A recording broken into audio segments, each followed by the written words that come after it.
আম্মা দা সর সুন্দর না? অনেক সুন্দর। ও বাজান, রফিকের বাড়ি কত দূর?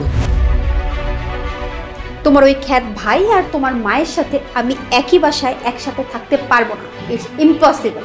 ও ভার্সিটিতে ভর্তি হয়ে কি করব? আমি পড়ালেখা শেষ কইরা আপনার মতো বড় অফিসার হইতে চাই।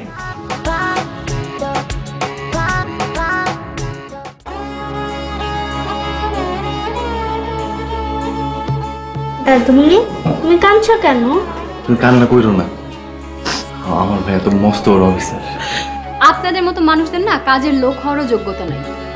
গা থেকে গন্ধ আসে। এই বেরিয়ে যান আমার রুম থেকে।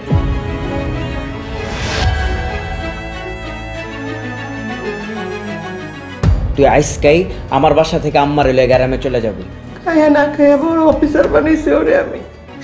আজকে ওর বাড়িতে আমার ঠাঁই নাই।